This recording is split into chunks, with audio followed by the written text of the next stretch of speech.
Coach, how's practices going this week? Yeah, I thought we had another good week of practice. Obviously, it's not often that you get one game a week, and we've now had back-to-back where we've been able to add some offensive things and some defensive things, and I thought we handled that first week, really well, leading up to the Tulsa game, and then, certainly this week's a little bit different because of the, fact that guys had finals and schedule was kind of, twisted and turned a little bit, and there's a couple of days where we had some guys that were kind of seemed mentally exhausted from exams and stuff, but I thought they did a great job fighting through it mentally, and everybody's looking forward to getting to Little Rock and playing there. Excited to go to Little Rock for the first time? Yeah, I am. I mean, I said it the other day. My wife and I have been talking about just the uniqueness of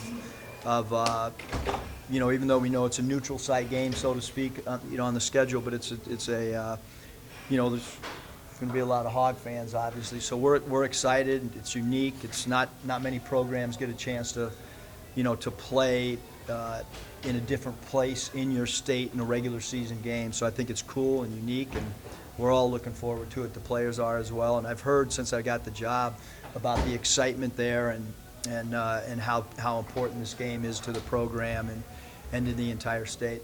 Yeah, this game's not on TV or even streaming because of the arena doesn't, I guess, have the capabilities. Were you aware of that? And basically it's like old school. If you want to see the game, you got to buy a ticket and go to it. Yeah, I mean I think it's cool, and we expect a great turnout and an enthusiastic environment, and it's like I said, the guys are excited about it too. This is the first time Arkansas's played Valparaiso.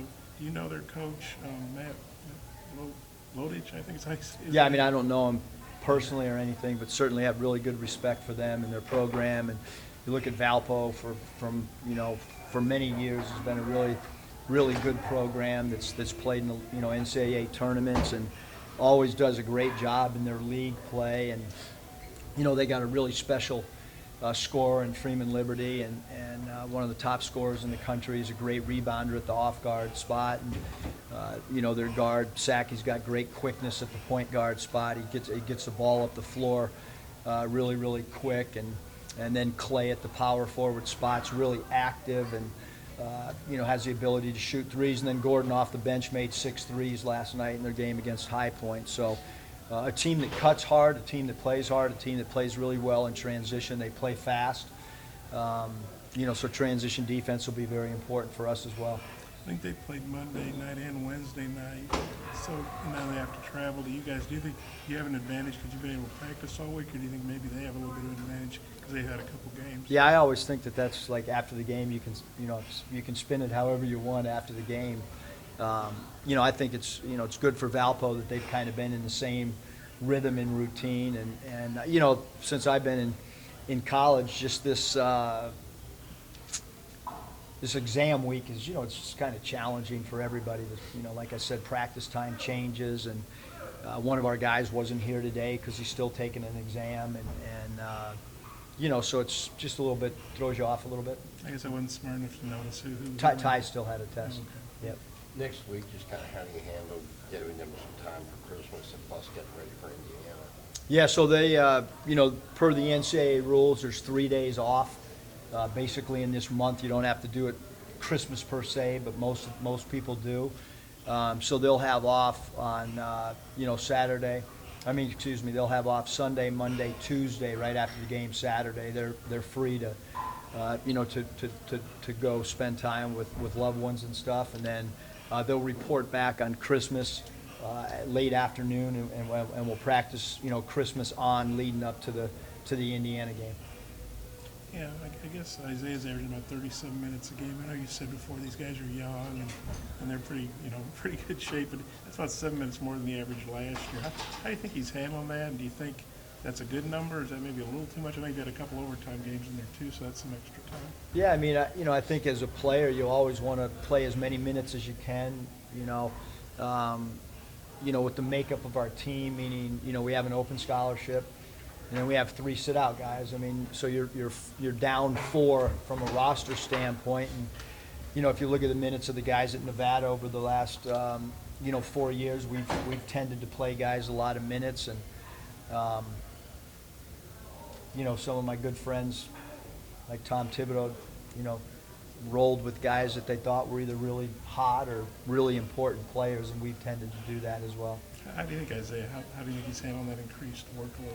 I think great. I think the other thing, too, is I think that players start to become used to it from a conditioning standpoint.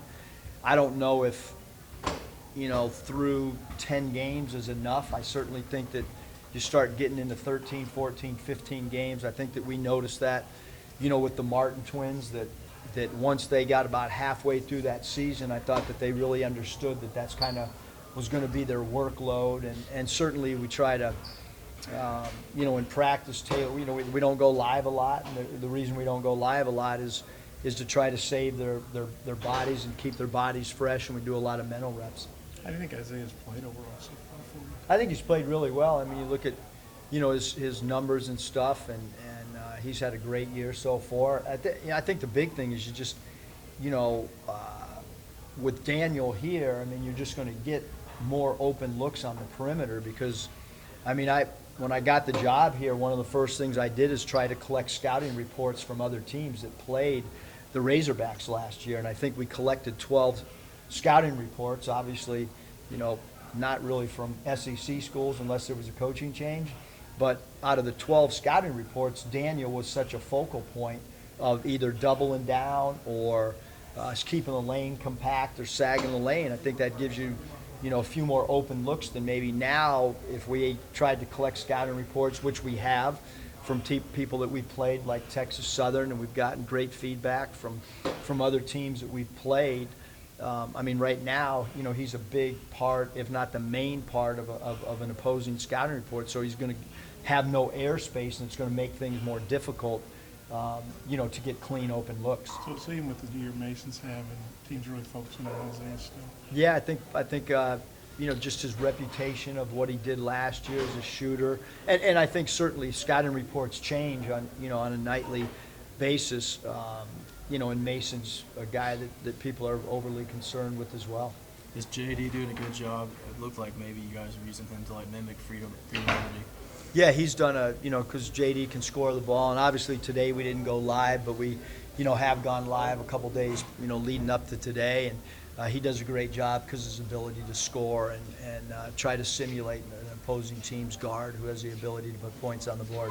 Is it always church bells that you guys use, or is it No, that was else? the Liberty Bells. Yeah, okay. sometimes it's sirens. It varies on who the guy is. The level 5 chain that you got, why did you decide to get that and kind of turn it into an award for guys after games you win? Yeah, just, just guys have a little bit of fun in the locker room behind closed doors and amongst ourselves. And obviously the idea was taken from Joe Madden and just I think it's something that we talked about in the summer. What are you? Are you a level 1 guy, a level 2 guy? If you're a level 3 guy, how do we pull you up to be a level 4 guy? If you're a level 4 guy, how do we get you to level 5? And, I've studied, Joe Madden a lot and think that concept's really good. And I think that you can, tweak it a little bit and use it for our guys, which is what we've done. Do you know Joe Madden? No, just through Twitter. Yeah. Well, he knows you, I guess. No, he's awesome. I've, loved reading about articles about him.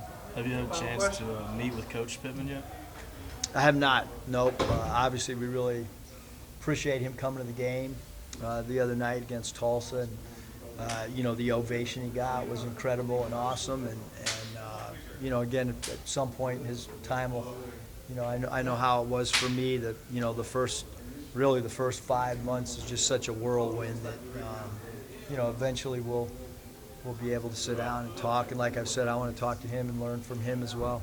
That's what I asked about Khalil. I know you talked to him about it before, but now that you guys are a bit into the season, kind of what's his role been? How's he been helping you guys? Khalil's awesome. He just constantly, in our guys' ears. And even on the road, like our guys are like, hey, he gets us pumped up, he gets us amped up. Mason sent me a text probably about a week and a half ago about how important Khalil is to the makeup of our team from an emotional and a mental standpoint, and so he's a vital part. That's why he's with us every day. He's at every practice for the entire practice, and travels, and, you know, it's important to have him with us and around us because guys respect him so much. So he makes the trips with you guys? Yeah, yep.